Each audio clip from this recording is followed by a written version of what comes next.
مسلمانوں کی نا ایک تعداد لڑتے لڑتے لڑتے لڑتے دور چلے گئی. تاتاریوں نے قید کر لیا. 4 مسلمان تھے, تبلیغ کرنے گئے, جنگ کرنے گئے, جہاد کرتے کرتے کافروں سے لڑتے لڑتے تاتاری قوم میں چلے گئے. وہ قید کر لیے گئے تو سزائے موت کا حکم ہوا. 4 بزرگ تھے, سزائے موت کا حکم ہوا تو تاتاری بادشاہ جو تھا وہ بڑا خلاف تھا, بڑا سخت مخالف تھا مسلمانوں کے. اس نے کہا کہ ان کو جب پھانسی دینا نا مسلمانوں کو تو میرے سامنے دینا. اب 4 عالم ہے, 4 صوفی ہے, سفید داڑیاں, سر پہ امامے. پھانسی کا وقت آیا تو جو پھانسی گھاٹ ہے وہ ایک ہے, چاروں کو کٹھے پھانسی نہیں ہو سکتی. ایک کو کہا کہ ایک ایک کر کے ان کو پھانسی دو. جب پھانسی کا وقت آیا نا تو جو سب سے پیچھے سے ہوئی تھے وہ دوڑ کے آگے آئے, کہنے لگے بادشاہ پہلی باری میری لگا, پہلی. اب بادشاہ نے کہا ٹھیک ہے اسے لٹکا دو. وہ قریب آئے تو دوسرے دوڑ آئے, کہنے لگے نہیں نہیں پہلی باری میں نے زیادہ کافر قتل کیے, میرا بڑا جرم ہے, مجھے پہلے سزا دو. ان کو پھانسی دینے لگے تو تیسرے آ گئے, کہنے لگے نہیں یہ تو میرا قتل کرتا تھا, رستے میں بتایا کرتا, ڈھونڈ کے میں بتلاتا تھا کہ یہاں زیادہ تعداد ہے, مجھے پہلے پھانسی دو. تیسرے کے ساتھ بات ہو رہی تھی تو چوتھا دوڑا آیا, کہنے لگا یہ رستے بتاتا تھا, یہ تبلیغ کرتا تھا, یہ سارا کچھ کرتا تھا, لیکن کہا یہ کہتے تھے چلو واپس چلتے ہیں, میں جانے نہیں دیتا تھا. میں کہتا تھا اور کافر مارنے اور علاقے فتح کرنے, میرا جرم بڑا ہے, مجھے پہلے پھانسی دو. بادشاہ کہنے لگا مجھے 35 سال ہو گئے حکومت کرتے, بڑی دنیا کو پھانسی دی ہے, لوگ تو ایک دوسرے کو دھکے دیتے ہیں کہ پہلے تو جا پہلے تو جا, اور تم کیسی قوم ہو کہ ایک دوسرے پہ قربان ہو رہے ہو. کہنے لگا تم ایک باپ کی اولاد ہو. جاگ رہے ہیں آپ لوگ, تاتاری بادشاہ, کافر بادشاہ, اسلام کی مخالفت کرنے میں, ایک باپ کی اولاد ہو کا نہیں, ایک قبیلے کے رہنے والے ہو کا نہیں, ایک ملک کے رہنے والے ہو نہیں. اس نے کہا رشتہ کیا ہے, تمہارا رشتہ کیا ہے؟ تو بول کے کہنے لگے خدا ایک ہے, نبی ایک ہے. خدا ایک ہے اور نبی منفعت ایک ہے, اس قوم کی نقصان بھی ایک ہی, سب کا نبی اللہ بھی, قرآن بھی ایک.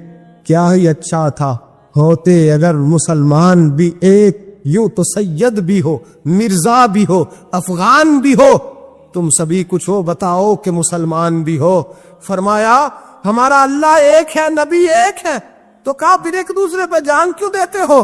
فرمایا ہمارے نبی نے ہمیں بھائی بھائی بنا دیا ہے, بھائی کا دل نہیں کرتا اس کی آنکھوں کے سامنے بھائی چلا جائے, ہمارا دل نہیں کرتا پہلے مجھے دے پہلے مجھے دے.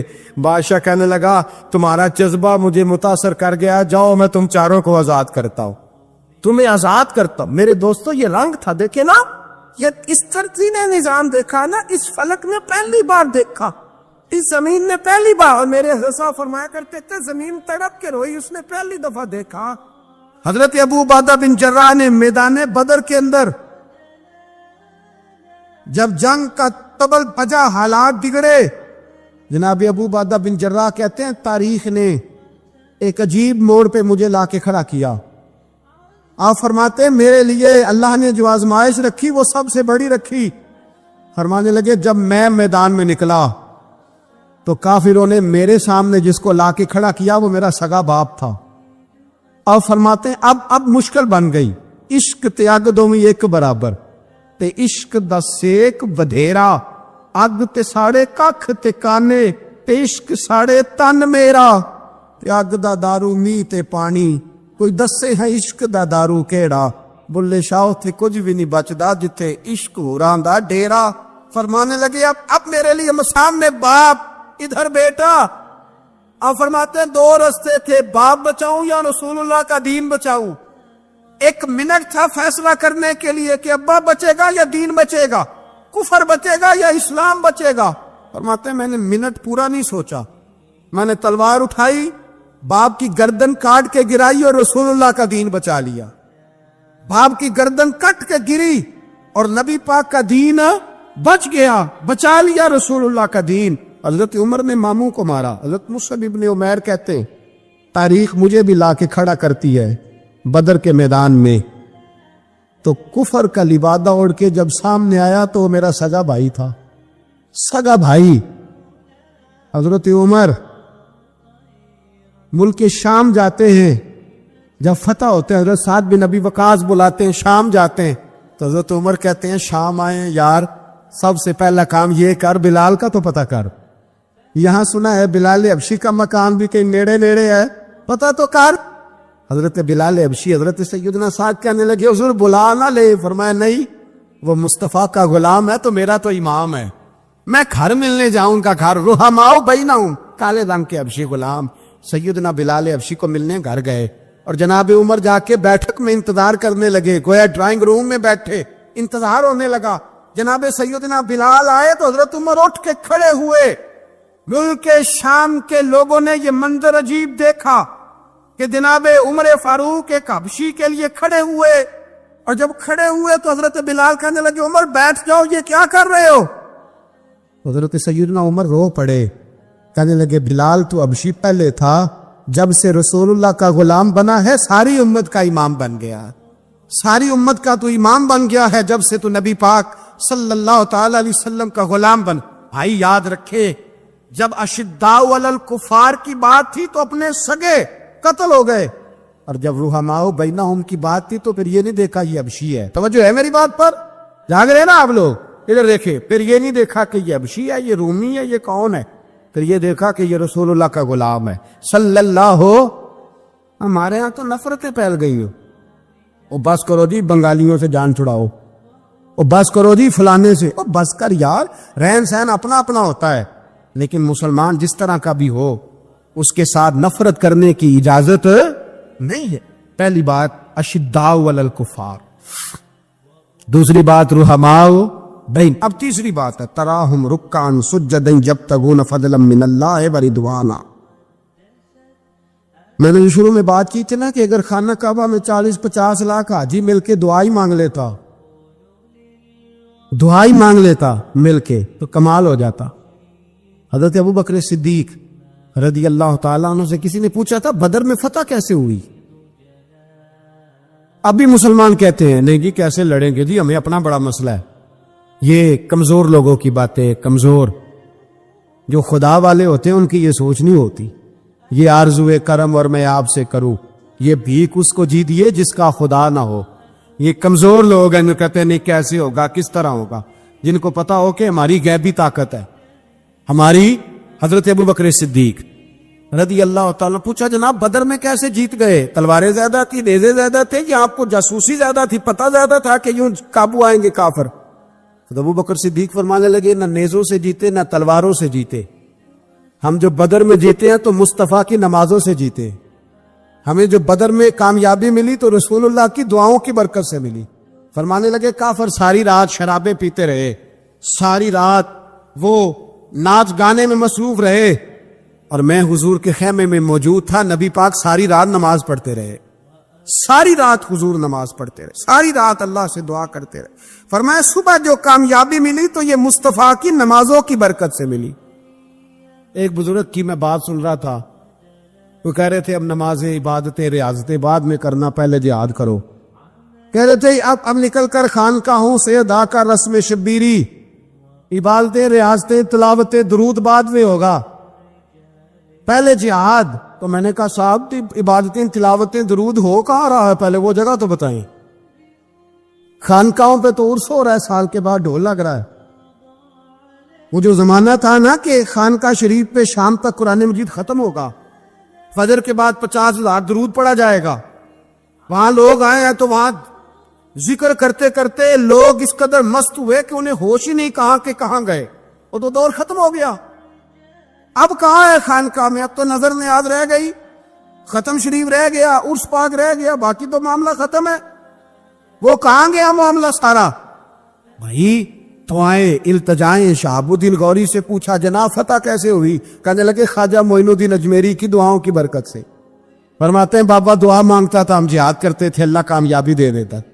بھائی وہ عبادت, وہ ریاضت, وہ مسلمان جو رات کو اپنے رب کو منا لیا کرتا تھا, وہ اپنی عبادت کے زور پر اللہ تبارک و تعالیٰ کی بارگاہ میں آہو زاری. حضور نے فرمایا الدعاء صلاح المومن, دعا مومن کا ہتھیار ہے. دعا مومن کا, بول کے بتانا ہے, دعا مومن کا. فرمایا مومن یہ ہتھیار چلا سکتا ہے, یہ ہتھیار کافر کے پاس موجود حضرت زید بن حارثہ رضی اللہ تعالیٰ عنہ کو نہ پکڑ کے کچھ کافر ان کو پکڑ کے لے گئے تو ایک درخت کے ساتھ باندھ لیا، کہنے لگے تمہیں قتل کریں گے، حضور کے صحابی ہیں رضی اللہ تعالیٰ۔ جب کافر آپ کو قتل کرنے لگا نا تو انہوں نے درخت کے ساتھ اچھی طریقے سے ٹانگیں باندھ لی، ہاتھ باندھ لیے، گردن باندھ لی، کہنے لگا بلا اپنے رب کو۔ تو حضرت زید رضی اللہ تعالیٰ عنہ فرمانے لگے میں تو شہید ہونے کو تیار تھا، لیکن تو نے آزمانے کا پروگرام بنایا تو ٹھیک ہے، میں پھر بلانے لگا ہوں اپنے رب کی مدد کو، اے اللہ مدد فرما۔ اس نے اتنی دیر میں تلوار نیام سے نکال لی، اے اللہ مدد فرما۔ اس نے جب تک دونوں ہاتھوں میں تلوار سونت لی، اے اللہ مدد فرما۔ جب تیسری بار آپ نے یہ کہا تو اس نے تلوار اٹھائی، کہا اللہ مدد فرما۔ حضرت زید رضی اللہ تعالیٰ عنہ کہتے ہیں جب چوتھی بار میری زبان سے لفظ نکلے، کافر کے ہاتھ میں تلوار تھی پر گردن بھی اس کی کٹ کے نیچے گر گئی، کہ گردن کٹ کے اسی وقت نیچے گری۔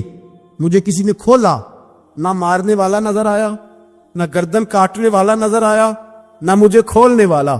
تو میں نے کہا آنے والے تو بتا تو سوئی تو کون ہے؟ تو کہنے لگے میں جبریل امین ہوں، میں جبریل امین ہوں، میں جبریل، مجھے دشمنوں نہ چھیڑو، میرا ہے کوئی جہاں میں، مجھے دشمنوں نہ چھیڑو، میرا ہے کوئی جہاں میں ابھی پکار لوں گا، نہیں دور ہے مدینہ۔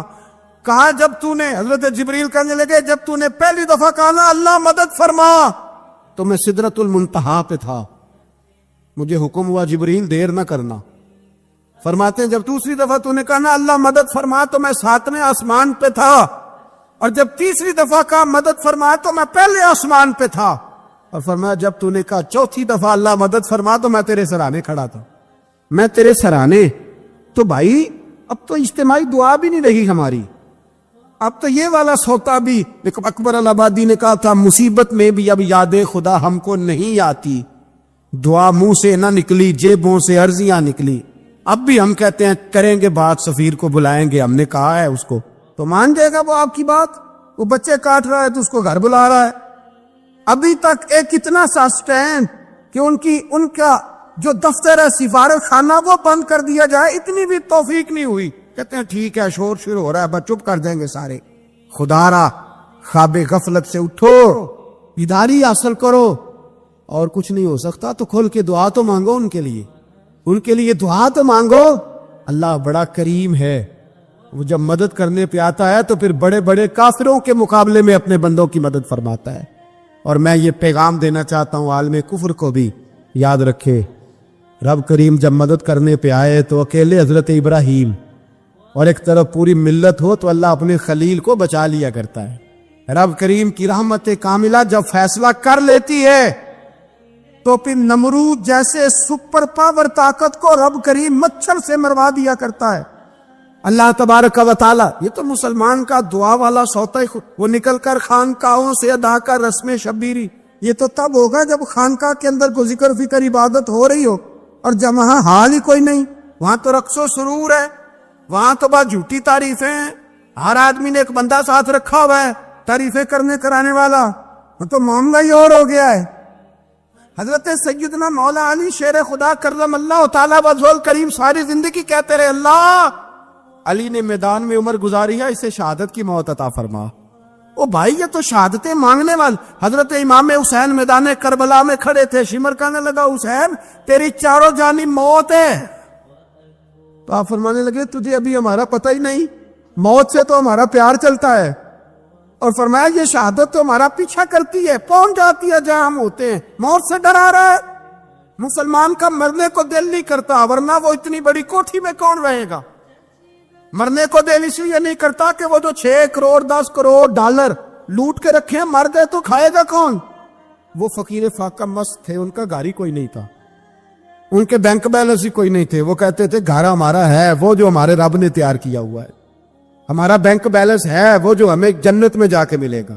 ان کا تو یہ کھاتا ہی کوئی نہیں تھا، اس لیے وہ شہادت کی۔ حضرت عمر بن جموع رضی اللہ تعالیٰ عنہ میدان احد میں 4 بیٹے لے کے آئے۔ کتنے بیٹے؟ بول کے بتائے۔ 4 بیٹے لے کے عمر بن جموع آئے، اور خود ایک ٹانگ سے لنگڑے سے آبی ہے، ٹانگ چھوٹی ہے، حضور کے سامنے کھڑے ہوئے، کہا محبوبہ میرے 4 ہی تھے، میں 4 لے آیا ہوں، قبول کر لے۔ تو حضور نے فرمایا تو کیوں تلوار اوڑے آیا ہے، یہ تو نے کیوں گلے میں اسلحہ ڈالا ہوا ہے؟ کہا یا رسول اللہ میں نے بھی تو جانا ہے نا۔ تو حضور نے فرمایا 4 بیٹے جو ہیں۔ تو حضرت عمر بن جموح نے بات کی، صحابہ کہتے ہیں ہم لبوں سے مسکرا رہے تھے، آنکھوں سے رو رہے تھے، کیا عجیب انداز ہے۔ حضور نے فرمایا عمر 4 بیٹے جو آ گئے تو رہنے دے۔ تو حضرت عمر رو پڑے، کہنے لگے محبوبہ کیا لنگڑے جنت میں نہیں جائیں گے؟ کیا حضور میں لنگڑا ہوں تو میرے لیے جنت کوئی نہیں؟ میرے حبیب پاک سید عالم صلی اللہ علیہ وسلم نے فرمایا عمر تو ضرور جنت میں جائے گا۔ کہا محبوبہ پھر بچے بعد میں جائیں گے، میں پہلے میدان میں جاؤں گا۔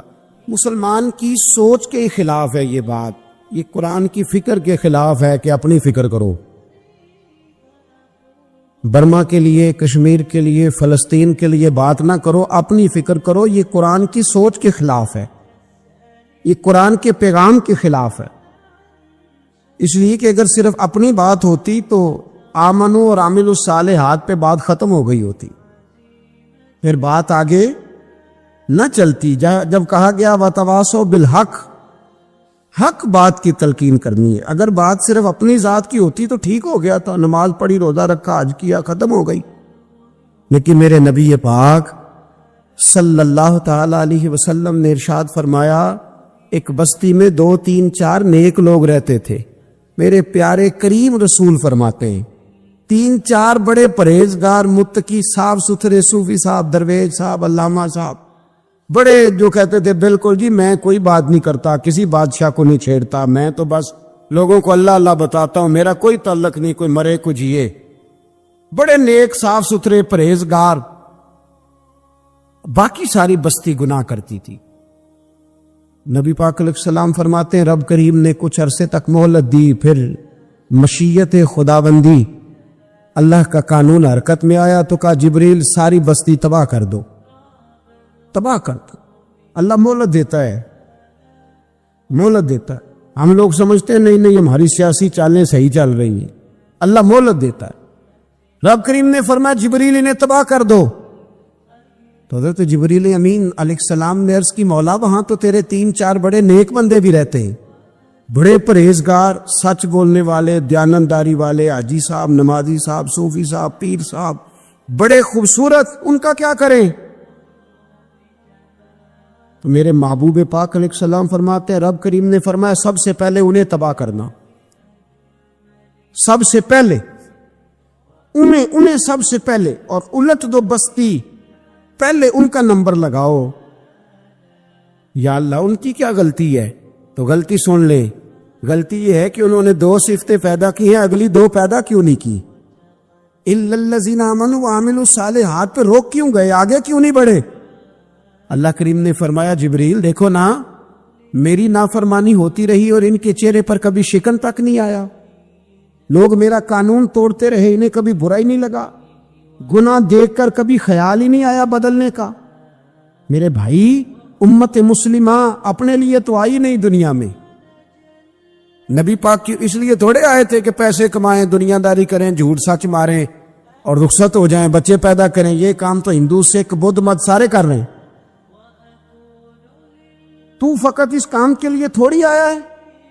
کنتم خیر امت اخرجت للناس، اللہ فرماتے ہیں میرے محبوب کے غلاموں تم بہترین امت ہو، میں نے تمہیں امتوں کے بھلے کے لیے پیدا فرمایا ہے، تمہیں لوگوں کی امامت کے لیے دنیا میں بھیجا ہے۔ اے نوجوان مسلم کبھی یہ تدبر بھی کیا تو نے؟ وہ کون سا گردو ہے جس کا ہے تو ایک ٹوٹا ہوا تارا؟ تو نے کبھی سوچا ہے تو کیا ہے؟ پتہ ہے تجھے؟ روزی کماؤ، روٹی کماؤ، اور اب تو بہت سارے لوگ جھوٹ کی دنیا میں زندہ ہیں، جھوٹ بولتے ہیں اپنے آپ کے ساتھ بھی، دائیں بائیں فراڈ کر رہے ہیں اپنی ذات کے ساتھ، خول بنا لیا اس میں بند ہو گئے، باہر ہی نہیں نکلی۔ اپنے ملک کی سوچو، اپنی بات کرو۔ علامہ اقبال نے پتہ کیا کہا تھا؟ اقبال نے، یہ سنو جو لوگ کہتے ہیں پہلے پاکستان، برما کے مسلمان بعد میں کشمیر کے مسلمان، پہلے سنو اقبال کیا کہتے ہیں۔ اقبال کہنے لگے ان تازہ خداؤں میں بڑا سب سے وطن ہے، ان تازہ خداؤں میں بڑا کون؟ وطن کی محبت ایمان کا حصہ، اس میں شک نہیں، لیکن اگر اسلام سے پہلے وطن آ گیا تو اقبال کہتے ہیں ان تازہ خداؤں میں بڑا سب سے وطن ہے، اور جو پیرہن اس کا ہے وہ مذہب کا کفن ہے۔ فرماتے ہیں جو وطن اوڑھ لیتا ہے اس نے اپنے مذہب کو دفن کر دیا۔ سب سے پہلے پاکستان نہیں، سب سے پہلے رسول اللہ کا دین ہے، سب سے پہلے قرآن ہے، سب سے پہلے نبی پاک کا فرمان ہے، سب سے پہلے امت مسلمہ ہے۔ ان تازہ خداؤں میں بڑا سب سے وطن ہے، جو پیرہن اس کا ہے وہ مذہب کا کفن ہے۔ اور اقبال کہنے لگے قوم مذہب سے ہے، مذہب جو نہیں تم بھی نہیں۔ قوم مذہب سے ہے، مذہب جو نہیں، تو نہیں سمجھ آ رہی آپ کو میری بات؟ قوم کس سے ہے؟ پاکستانی ہونے سے، پنجابی ہونے سے، سندھی بلوچی پٹھان ہونے سے؟ نہ، قوم مذہب سے ہے، اور مذہب جو نہیں تم بھی نہیں۔ یہ کیسے ہو سکتا ہے کہ مذہب نہ ہو اور بندہ زندہ رہے؟ یہ کیسے ہو سکتا ہے بھائی؟ کافر نے اصل میں جاگ ہی نہیں رہا، میں جاگتا ہی نہیں، میں جیب کی سوچتا ہوں، مسجد کی سوچتا ہوں، خانقاہ کی سوچتا ہوں، مدرسے کی سوچتا ہوں، دکان کی، سارا دن تو اس چکر میں لگا رہتا ہوں لوگوں کو ثابت کرنے میں کہ میں صحیح ہوں باقی غلط ہے۔ میں تو اپنی ذات کے خول سے اٹھ ہی نہیں رہا، اور مجھے یہ اندازہ ہی نہیں کہ لیبیا سارا کٹ گیا، مصر کے ٹکڑے ٹکڑے ہو گئے، مجھے پتہ ہی نہیں کہ شام، جس کے بارے میں میرے نبی پاک علیہ السلام نے فرمایا مکے اور مدینے کے بعد اللہ نے سب سے زیادہ برکتیں ملک شام میں رکھی ہے، اور حضور نے فرمایا جس نے ہجرت کرنی ہو وہ شام جائے۔ اتنا اعلیٰ ملک سارا کٹ گیا، 4,000 ہزار لوگ ایک ایک دن میں قتل ہو گئے، پر میرا گھر آباد ہے نا، کوئی حرج نہیں، وہ کٹتے ہیں تو وہ دور ہیں، کٹتے رہے۔ فلسطین میں ہمارے یہاں معراج کی محفلیں بڑی جم کے ہوتی ہیں، سارے لوگ پڑھتے ہیں سبحان الذی اسریٰ بعبدہ لیلا من المسجد الحرام الی المسجد الاقصی۔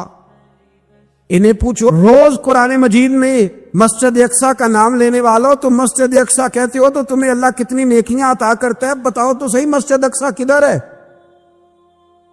اور اب تو میری طرح کے مولوی آدھی حدیث سناتے ہیں، کہتے ہیں مسجد نبی میں ایک نماز پڑھو تو 50,000 کا ثواب، حرم شریف میں پڑھو تو 1,00,000 کا ثواب۔ مولانا حدیث یہاں سے شروع نہیں ہوتی، کھولو تو صحیح کنز المال، پڑھو مسند امام احمد بن حنبل، حدیث تو یہاں سے شروع ہوتی ہے۔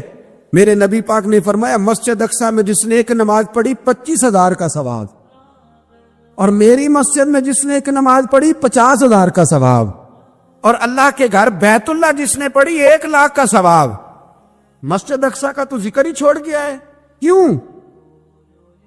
وہ مسجد جس کی طرف منہ کر کے 15 سال میرے نبی پاک نے نماز ادا کی، کس نے؟ بولیے گا 15 سال تک، 2 ہجری میں 13 سال مکے میں، 2 سال مدینے میں، مسجد اقصی کی طرف جدھر منہ کر کے تیرے اور میرے رسول نماز پڑھتے رہے۔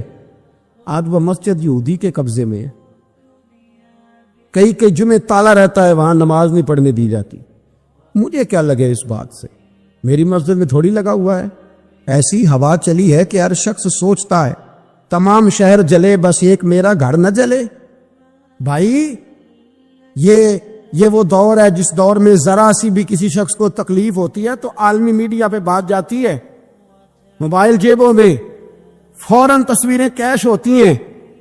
میں اور آپ، ہمارا اس قوم سے تعلق ہے جس قوم کے بچے کٹ گئے، ذبح ہو گئے، عورتوں کے پستان کاٹ کے برما کے بدھوں نے ان کے کباب بنا کے کھا لیے، چھوٹے چھوٹے بچوں کی لاشیں انہوں نے لٹکا ڈالی۔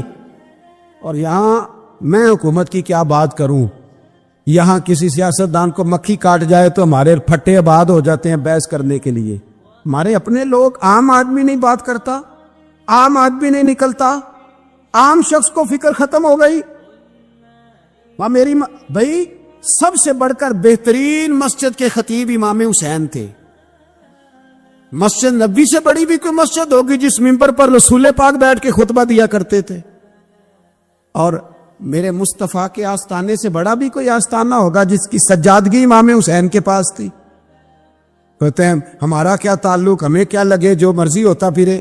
امام علی مقام آرام سے مسجد نبی میں بیٹھے تھے، زمانہ پوری دنیا سے جاتا تھا، ہاتھ چومتا تھا، قدموں میں بیٹھتا تھا. اتنے بڑی عظمت والی بھی کوئی شخصیت ہوگی جس کے رگوں میں رسول اللہ کا خون دوڑتا ہے, جسے حضور اپنی زبان مبارک اس طرح وہ چوسا کرتے تھے جیسے عرب کے لوگ پیاس کے عالم میں کھجور چوسا کرتے تھے. اتنا بڑا بھی کچھ شخص تھا, لیکن جب دین پہ کڑا وقت آیا تو حسین نے مسجد کی خطابت نہیں بچائی, آستانہ نہیں بچایا. امام علی مقام نے کہا کوفہ لٹتا ہے تو لٹتا رہے, دمشق میں فساد ہوتا ہے تو ہوتا رہے, وہ ملک شام کی بچیاں رو رہی ہیں تو روتی رہیں کہ ہم پہ یزید قابض ہو گیا, میری مسجد آباد ہے, کافی ہے نا.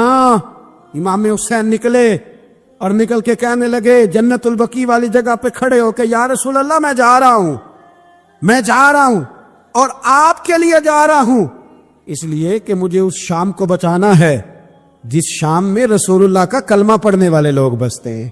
مجھے کوفہ, دمشق, مصر کے لوگوں کو بچانا ہے. نانا تیرے کرم کے خزینے کی خیر ہو, میں جا رہا ہوں تیرے مدینے کی خیر ہو. نکل کھڑے ہوئے امام علی مقام, میدان میں نکلے. کس کے خلاف؟ کون تھا یزید؟ مسلمان تھا. اس وقت تک تو سب نے مسلمان لکھا ہے, جس نے کافر کہا شہادت امام حسین کے بعد کا. جرم کیا تھا؟ میری گردن جھک جاتی ہے جب میں یہ بات کرتا ہوں, ایمانداری سے کہہ رہا ہوں, جوش خطابت نہیں, میری گردن جھکتی ہے جب میں یہ لفظ ادا کرتا ہوں. امام علی مقام اس شخص کے خلاف نکلے. سارے خطبے امام حسین کے پڑھ کے دیکھو. امام حسین نے فرمایا یزید شرابی ہے. شرابی مسلمانوں کا حکمران ہو سکتا؟ آپ نہ بولیں بے شک, پر بات تو سچی ہے نا. امام حسین نے فرمایا شرابی کو ووٹ دیا جا سکتا؟ فرمایا رنڈیوں کا ناچ دیکھتا ہے جو مجرے دیکھے, جو رنڈیوں کے ناچ دیکھے وہ مسلمانوں کا حکمران ہو سکتا؟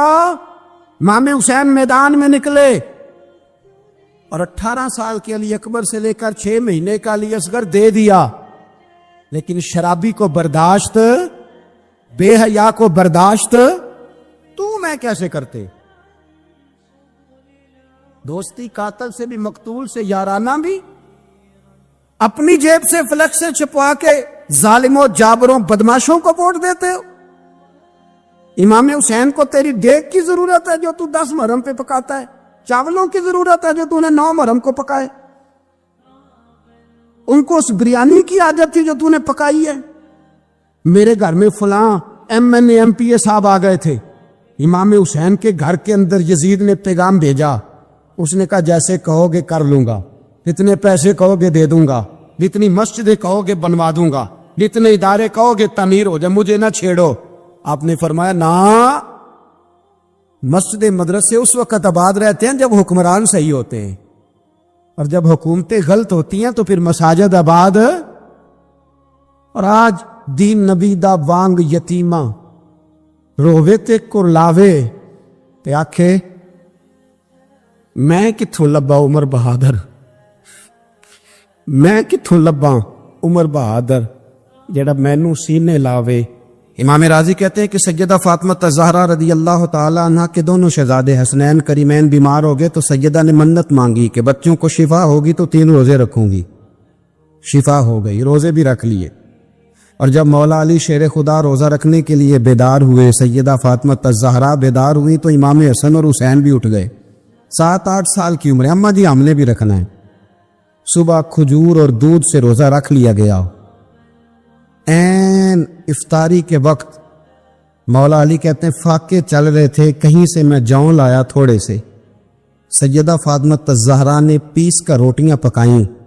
وہ وقت جو بڑا مشکل ہوتا ہے افطار کا, کہتے ہیں اس وقت جب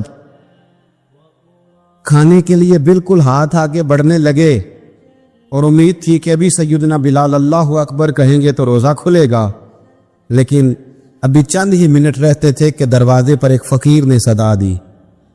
کہنے لگا سارے مدینے کے دروازے کھٹکھٹا آیا ہوں, قحط ہے, فاقہ ہے, اے رسول اللہ کے خاندان والو, میں یتیم ہوں. کسی نے بتایا ہے کہ اور کوئی دروازہ کھلے نہ کھلے, سیدہ کا دروازہ تیرے لیے ضرور کھلے گا. کیا یتیم کو روٹی ملے گی؟ تو حضرت مولا علی نے بچوں کی طرف دیکھا ہی تھا کہ امام حسن ساری روٹیاں جا کے دروازے پہ دے آئے. کھجور اور پانی سے افطار ہو گیا. صبح پھر کھجور اور دودھ سے روزہ رکھا. امام راضی کہتے ہیں این وہ وقت جب افطار کا ٹائم آیا تو پھر دروازے پہ کسی نے صدا دی، کہا اے رسول اللہ کے خاندان والوں میں مسکین ہوں، رات سے روٹی کھائی ہے، نہ صبح کھا سکا نہ دوپہر، کسی نے بتایا ہے کہ اس دروازے سے خالی کوئی نہیں جاتا۔ امام حسن نے پھر سارا لنگر اٹھایا اور پھر جا کے دے دیا۔ تیسرا دن پھر ہوا، مجھے لگتا ہے کہ جب افطار کا ٹائم آیا ہوگا نا تو یہ خود ہی سارے دروازے پہ دیکھتے ہوں گے، یہ کوئی آیا نہیں لینے والا ابھی تک۔ لگتا ہے کہ نظریں دروازے پہ تھیں۔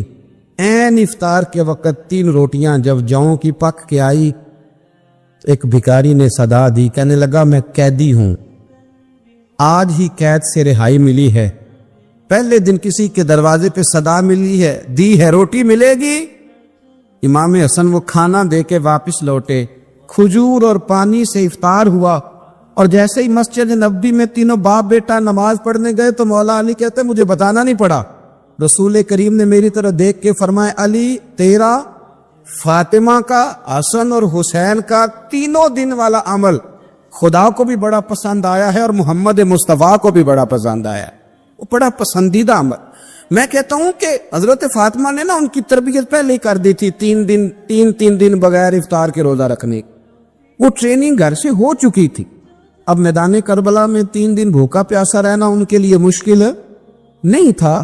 حضرت جناب سیدہ زینب بنت ابی رافع کہتی ہیں کہ سیدہ فاطمہ الزہرا ایک دن اپنے دونوں شہزادوں کو لے کے، جب حضور کی طبیعت مبارک بظاہر علیل تھی جس میں حضور کا وصال ہوا، دونوں شہزادے لے کے سیدہ فاطمہ نبی کریم کی بارگاہ میں گئی، کہنے لگی یا رسول اللہ میرے بچوں کو کچھ دیجئے۔ سیدہ پاک تو حضور اٹھ کے بیٹھ گئے، اس کندھے سے امام حسن کو لگایا اور اس سے امام حسین کو لگایا اور فرمایا فاطمہ یہ جو میرا حسن ہے نا اس کو میں اپنی ہیبت اور سرداری دیتا ہوں، اور فرمایا یہ جو میرا حسین ہے نا حسین کو میں اپنی جرت اور سخاوت دیتا ہوں، میرا حسین جرت مند ہوگا اور سخی ہوگا۔ داتا گانج بخش علی حجویری، امام الاولیاء، سید الاصفیاء، داتا صاحب کشف المعجوب میں فرماتے ایک دن نا امام حسین کے پاس ایک شخص آیا بڑی دور سے کچھ مانگنے، کہا حضور کچھ دیجئے۔ وہ شخص کہتا ہے کہ میرا ظرف یہ تھا کہ 4-5 دینار ملیں گے، تو امام حسین فرمانے لگے تھوڑی دیر بیٹھ جا، رزق آ رہا ہے۔ تو امام حسین کو حکومت وقت کی طرف سے نا 5 تھیلیاں ملی، جس میں ایک تھیلی میں 500 اشرفیاں تھی، 5 تھیلیاں آئیں، لیکن اس کو آنے میں نا ذرا دیر ہو گئی۔ وہ 5 تھیلیاں جب آئی نا تو امام حسین اس کی طرف 5 تھیلیاں بڑھا کے نا، ذرا دیکھنا میری طرف غور سے، 5 تھیلیاں بڑھا کے نا تو فرمانے لگے میاں جتنا تجھے انتظار کرایا نا اتنی ہم تیری حاجت پوری نہیں کر سکے، تو یہ نہ محسوس کرنا کہ حسین کے دروازے پہ بیٹھا بھی رہا ہوں تو ملا کیا ہے، یہ نہ محسوس کرنا۔ وہ شخص کہتا ہے جب میں نے وہ تھیلیاں کھولی اور پھر میری نظر امام حسین پہ پڑی تو میرے اندر سے آواز آئی اگر حسین ابن علی اتنے سخی ہیں تو محمد عربی کتنے سخی ہو، اگر یہ معیار ان کا ہے، ان کا یہ معیار ہے، اور خود بھیک دیں خود ہی کہیں منگتے کا بھلا ہو، خود کہنے لگے جتنا انتظار کرایا ہے اتنی تیری مدد کر سکے۔ یہ سخاوت کا معیار تھا، یہ طریقہ تھا۔ ایک دفعہ سیدنا امام حسین رضی اللہ تعالیٰ عنہ کے گھر کے اندر نا 5000 دینار آئے، مسجد میں تھے، آپ کو 5000 دینار ملے تو امام زین العابدین کہتے ہیں کہ مسجد سے لے کر گھر آنے تک امام حسین نے 5 کے 5000 اللہ کے رستے میں خیرات کر دی۔ فرماتے میں نے کہا ابا جی 5 دینار کی گھر میں ضرورت تھی، مالاں والے سخی نہیں ہوندے تے سخیاں کول مال نہیں ہوندا، ایتھے اوتھے دوویں جہانی سخی کنگال نہیں ہوندا۔ کہا ابا جی 5 دینار کی گھر میں ضرورت تھی، تو کہتے ہیں مجھے فرمانے لگے بیٹا یہ جن کو میں نے دیا ہے نا یہ گھر کے لیے ہی دیا ہے، یہ گھر کے لیے ہی دیا ہے، جن کو دیا ہے تمہارا کیا خیال ہے، یہ باہر خرچ ہوا ہے، یہ گھر کے لیے ہی ہے۔ اس لیے کہ جب انسان دوسروں پر شفقت کرتا ہے تو اللہ اس کے گھر پہ رحمت فرماتا ہے۔ امام حسین کے مزاج میں پہلی بات میں نے ذوق عبادت کی عرض کی، دوسری بات عرض کر رہا ہوں کہ صحابہ حضرت اسامہ بن زید بڑے پیارے ہیں میرے نبی کریم کے، بڑے پیارے۔ حضرت اسامہ بن زید کے بارے میں سیدہ عائشہ صدیقہ فرماتی ہیں ان کے ناک سے اگر ریٹھ نکلتی تھی تو اللہ کے رسول اپنے دستے مبارک سے صاف کر دیتے تھے، اور سرکار فرماتے تھے کہ اگر اسامہ لڑکی ہوتا نا، ان کے غلام کے بیٹے تھے حضرت زید بن عامر، اگر یہ لڑکی ہوتا میں اسے زیور پہناتا. بڑے پیارے تھے، لیکن جب ان کا آخری وقت آیا نا تو 60,000 دینار کا قرضہ تھا. رشتہ داروں سے کہا، دوستوں سے کہا، یاروں سے کہا، پر قرض ادا نہیں ہو رہا تھا. حضرت اسامہ بن زید کہتے ہیں بڑا پریشان تھا. جب حد ہو گئی نا تو حضرت اسامہ بن زید فرمانے لگے، جاؤ کوئی حسین ابن علی کو خبر کرو، ان سے کہو میں نا غلام ہوں آپ کے نانا کا، اور مقروض دنیا سے چلا گیا تو کیا بنے گا. امام حسین کو خبر ملی تو دوڑے آئے. لاجپال اس پیر کو نہیں کہتے جو تگڑا نذرانہ لے کے تو ماتھا چوم لے، لاجپال تو اس کو کہتے ہیں کہ جب ضرورت پڑے تو وہ سر پہ موجود ہو. حضرت سیدنا امام حسین تشریف لائے تو جناب اسامہ بن زید رو پڑے، کہنے لگے حضور میں نے نا غلامی کی ہے آپ کے نانا کی، اور اس غلامی پہ ناز ہے. اب 60,000 دینار کا قرضہ لے کے دنیا سے جاؤں گا تو میری قبر پہ بوجھ رہے گا. امام حسین خادم کو بھی کہہ سکتے تھے جاؤ گھر پیسے پڑے ہیں لے آؤ. امام حسین خود گئے، چادر اوڑھ کے تو اس کی اوٹ میں بکل میں 60,000 دینار چھپا کے لائے اور جناب اسامہ بن زید کے سامنے رکھ کے کہنے لگے، اسامہ یار پیسے رات کو ہی آئے تھے، میں سوچ رہا تھا مجھے تو ضرورت نہیں، اللہ نے کس کا نصیب میرے گھر میں بھیج دیا، مجھے تو حاجت ہی نہیں تھی، اب پتہ چلا پیسے تیرے تھے، اللہ نے حسین کی ڈیوٹی لگائی ہے کہ جا کے دے آ. حضرت اسامہ بن زید رو پڑے، فرمانے لگے اللہ آپ کو بہترین صلہ عطا فرمائے. امام بڑا ہی پیار کرتے تھے. گھوڑے پہ جا رہے تھے، کچھ فقیر غریب لوگ بیٹھ کے روٹی کھا رہے تھے. کہاں رہے تھے؟ سڑک کے کنارے. تو امام زین العابدین فرماتے ہیں کہ جب امام حسین گزرے تو انہوں نے آواز دی، حضور دل کرتا ہے ہمارے ساتھ بیٹھ کے روٹی کھائیں. کائنات کے مالک و مختار کے نواسے اور دنیا کے سب سے بڑے شہزادے گھوڑے سے اترے اور غریبوں کے ساتھ سڑک پہ بیٹھ گئے، روٹی کھانے لگے اور دیر تک کھاتے رہے. اور جب فارغ ہو گئے تو فرمانے لگے کھانے کی ضرورت بھی نہیں تھی، حاجت بھی نہیں تھی، پر تم نے آواز دی تو دل رکھنے کو بیٹھ گیا تھا، اگر اجازت دے تو چلا جاؤں. یہ مزاج تھا، یہ طبیعت تھی. آپ کے ایک بھائی ہیں چھوٹے، حضرت محمد بن حنفیہ نام ہے، حضرت مولا علی شیر خدا رضی اللہ تعالیٰ عنہ کی دوسری بیوی سے. ایک دن حضرت امام حسین ان کے گھر میں بیٹھے تھے تو کسی بات میں نا اختلاف رائے ہو گیا، تو امام علی مقام ناراض ہو گئے، فرمایا آج کے بعد تیرے گھر نہیں آؤں گا. رومال اٹھایا چلے گئے. لوگوں نے حضرت محمد بن حنفیہ رضی اللہ تعالیٰ عنہ سے کہا حسین تو ناراض ہو گئے، کبھی نہیں آئیں گے. آپ فرمانے لگے بھائی تمہارا ہے کہ میرا؟ جی بھائی تو آپ کے ہیں. فرمایا اگر کہو تو چند منٹوں میں حسین واپس آئے. جناب ناراضگی ہو گئی ہے. فرمایا ناراضگی ہوئی ہے پر میں اس کے دل کی نرمی کو تو جانتا ہوں نا، اس کے مزاج کے اندر جو محبت ہے اس سے تو ابھی آئے. کہ جناب وہ کیسے؟ فرمانے لگے دیکھنا ذرا. تو امام حسین نے خط لکھا، حضرت محمد بن حنفیہ نے رکا لکھا، کہنے لگے حسین میرے باپ کا نام بھی علی ہے اور آپ کے باپ کا نام بھی علی ہے، پر ایک فضیلت ایسی ہے جس میں میں آپ کا مقابلہ نہیں کر سکتا، وہ یہ ہے کہ آپ سیدہ فاطمہ الزہرا کے لال ہیں، آپ محمد مصطفیٰ علیہ السلام کے نواسے ہیں. کہنے لگے بھائی جان آپ نے نانا جان کی وہ حدیث تو سنی ہوگی کہ دو لوگ ناراض ہو جائیں تو جو صلح پہلے کرے جنت میں پہلے جائے گا. فرمانے لگے دل میرا کر رہا تھا کہ پہلے صلح کر لوں، لیکن پھر بڑے بھائی کو پشت کروں گا جنت میں جاتے ہوئے، یہ بھی تو بے ادبی ہے نا. اب خط میں نے لکھ دیا ہے، آپ کا جو ارادہ ہو. امام حسین نے خط پڑھا تو آنکھوں میں آنسو آ گئے. پھر سے رومال اٹھایا. بچے پوچھنے لگے کہاں جا رہے ہیں؟ کہا بھائی کے گھر جا رہا. کہا آپ تو ناراض تھے. فرمایا تھا ناراض پر ہے تو میرا بھائی نا. ہو گئی بات ختم. بڑی دل میں نرمی، طبیعت میں سوز، لہجے میں گداز. حضرت امیر معاویہ رضی اللہ تعالیٰ عنہ نے ایک شخص کو بھیجا مدینہ منورہ شان سے، تو اس نے کہا میں نے امام حسین سے ملنا ہے، تعارف کیا ہے؟ جناب امیر معاویہ فرمانے لگے مسجد نبوی میں جانا جس کے گرد لوگ سب سے زیادہ ادب سے بیٹھے ہوں اور جس کی باتیں سب سے زیادہ میٹھی ہوں اور جس کی نظریں سب سے زیادہ جھکی ہوں اور جس کے چہرے پر تمہیں سب سے زیادہ وقار نظر آئے، وہی علی کے بیٹے حسین ہوں گے. جو سب سے زیادہ تمہیں وہاں ماحول کے اندر جو شخص نظر آئے پوچھنے کی ضرورت نہیں پڑے گی. وہ شخص کہتا میں مدینے آیا تو میں نے واقعی ایک شخص کو دیکھا کہ شہد کے گرد مکھیوں کا اتنا ہجوم نہیں ہوتا جتنا امام حسین کے گرد رسول اللہ کے غلاموں کا ہجوم تھا، لیکن نظریں جھکی ہوئی، باتیں میٹھی، لہجہ گداز گداز، لفظوں میں رانائی، اور لوگ کئی باتیں پوچھتے تو علی کے صاحبزادے ایک آدھ جملہ بولتے تو لگتا یہ کہ وہ جملہ سیدھا دل میں اترتا چلا جاتا ہے. امام علی مقام کے کردار میں نہ کچھ باتیں بڑی زیادہ تھیں، بہت زیادہ تھیں، بڑا حسن تھا. ایک بات تو یہ تھی امام حسین رضی اللہ تعالیٰ عنہ کا علم و فضل بڑا کمال کا تھا. ایک دفعہ صحابہ میں مسئلہ بن گیا کہ بچہ پیدا ہوتا ہے تو اس کا وظیفہ کیسے لگانا ہے. امام حسین کا علم و فضل بتا رہا ہوں، علم و فضل. تو بات بڑی پیچیدہ ہو گئی. حضرت عبداللہ ابن زبیر کے پاس لوگ آئے، کہنے لگے کہ آپ بڑے صاحب علم و فضل ہیں، آپ نے حضور علیہ الصلوۃ والسلام کے ساتھ وقت گزارا ہے، تو مسئلے کو حل کریں کہ بچہ پیدا ہونے کے بعد حکومت اگر